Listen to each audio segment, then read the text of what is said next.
Tonight on CTV, Mike Bobo is out as football coach. We break down the future of CSU football. Then, as the year comes to an end, City Council looks ahead to 2020.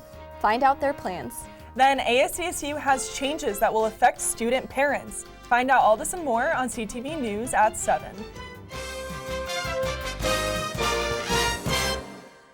We begin with our top story tonight. I'm Lauryn Orcutt. After seasons of fans hoping to see Mike Bobo leave, many got their wish. That's right, Lauren. I'm Bella Roberts. Yesterday, Colorado State Athletics Department announced that head coach Mike Bobo would be let go. We are joined by sports anchor Corey Odom. Corey, what do we know? Well, we do know that after 5 years as the leader of the CSU football team, that Mike Bobo has agreed to step down. And we actually have a sports reporter on the scene, Jessica Mendoza, at Canvas. Jess, what does this mean for the future of the Rams?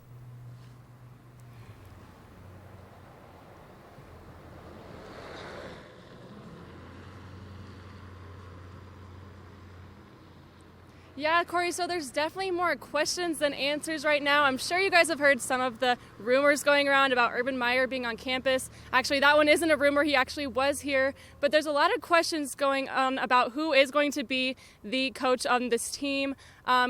However, we did get to talk to Joe Parker yesterday, and he does think this process is going to go fairly quick.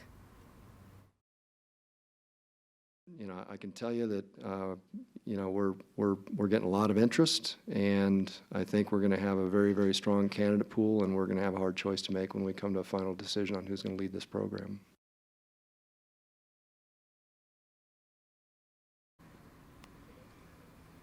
To get a $5.5 million buyout, but that took a huge cut on the deal. What are your thoughts on the final deal?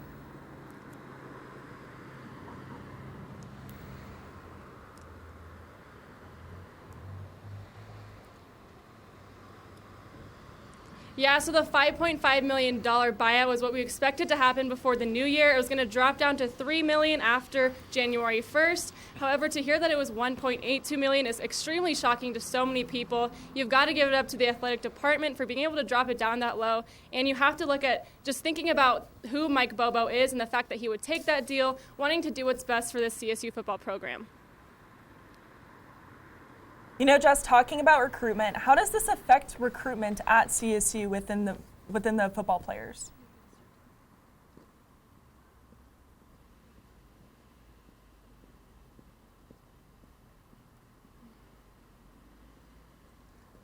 Yeah, so there's a big signing day coming up. It's actually December 18th, just right around the corner. I mean, this is a lot of pressure on CSU to get this figured out quickly. Joe Parker said there's a lot of really good candidates out there, and it's really important to get a good recruiting class for this next year. These building years, as we get a new coach for this next few years, is going to be very crucial. It's already going to be tough as it is, so it's going to be very important to get someone in there quickly and try to grab as many good players as they can. Back to you guys. Thanks, Jessica. The man who was accused of dragging a CSU police officer in 2017 pled guilty to attempted murder. 23-year-old Dominic Jackson was sentenced to 16 years in prison with 5 years of parole following. According to the Colorado, in a plea deal, the 2 years that he has spent in jail will count toward his total 16-year sentence. The former CSU police officer, who now works for the Greeley Police Department, was recently presented with the Congressional Badge of Bravery by Senator Cory Gardner. Associated Students of Colorado State University passed a bill last night that will affect student parents in the near future. Senate reporter Alyson Tackitt has more. During the ASCSU meeting, a resolution was edited and passed on student parent absences. We have Christian Dixon explaining this bill in further detail. We discharged from our committee the student parent absence bill, and we added some changes to it, mostly clarification.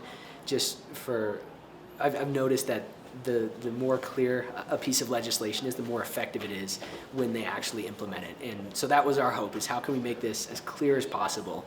And the basic goal behind the bill is there are students and there are non-traditional students are typically the two categories. And so ALVS serves a lot of the non-traditional students, the veterans who are on our campus and the adult learners who are on our campus. And it's Josh Johnson and Ryan Kropp who work with that. And they've pioneered this effort to work with administration to change policy so that parents whose kids are at school districts that get the day off, for example, when a snowstorm comes in, sometimes CSU has better equipment and better infrastructure to address that, where some of those districts don't, and so they'll cancel class, but this university will still stay open. So the idea of the bill is to be a liaison for those individuals and to inform the professors that they should have excused absences when their kids are not able to go to school because those districts are closed.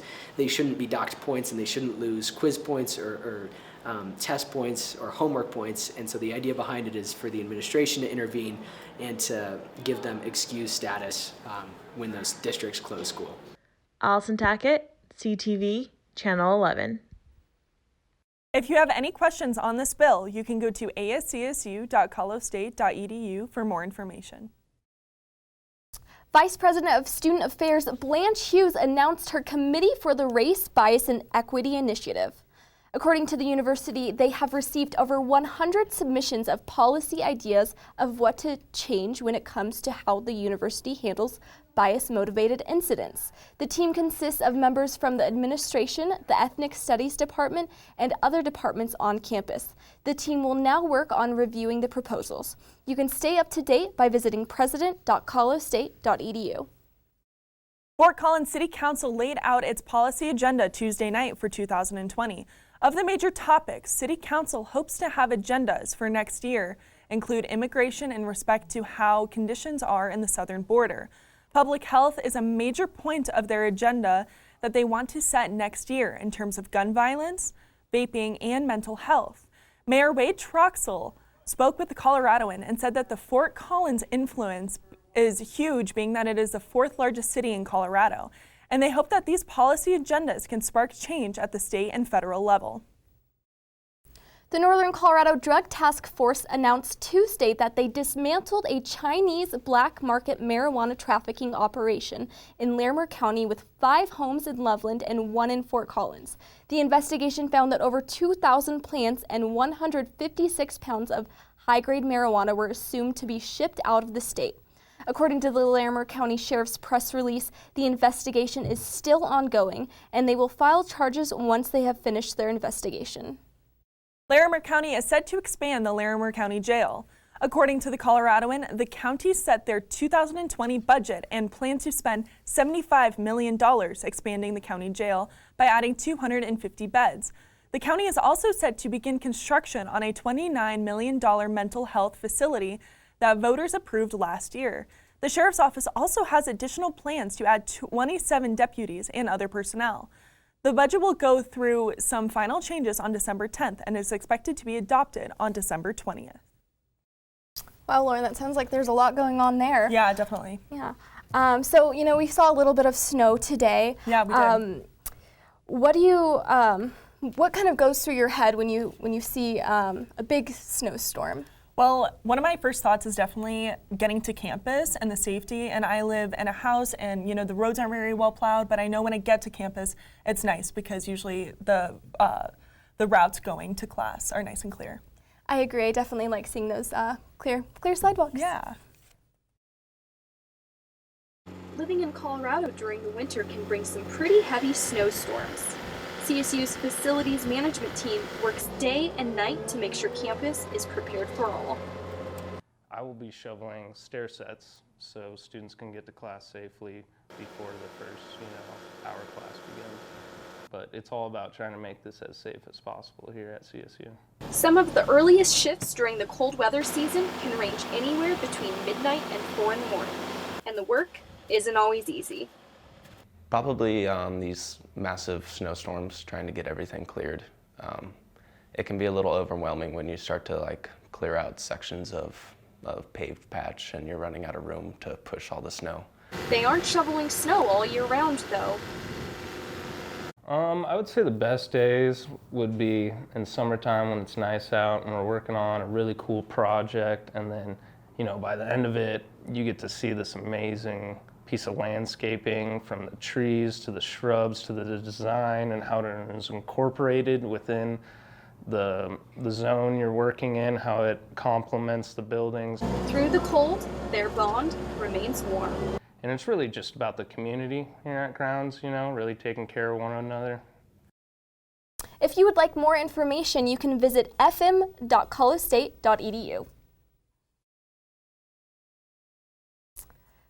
It's that time of the year again where families get to decide what kind of tree they want to decorate, a real tree or a fake one, and which one is more friendly for the environment. Jess Aragon has been planting and selling Christmas trees for over 30 years. Every year the years go by a little faster. He says that the best kind of Christmas tree is a real one, and not just because of the piney fresh smell. Number one, an economical benefit to the area, as well as a green benefit in that they're a renewable resource. But some people say that buying plastic trees instead of real ones like this is easier on your wallet and better for the environment because fake trees can last longer than just one Christmas. However, studies show that you have to own an artificial tree for at least 10 to 20 years before its advantages outweigh the disadvantages of selecting and cutting down a real tree.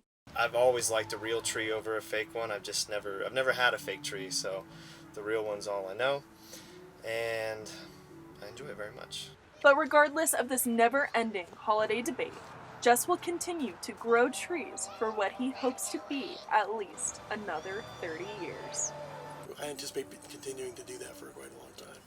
So Bella, what kind of Christmas tree did you have growing up? Did you have a real one or a fake one?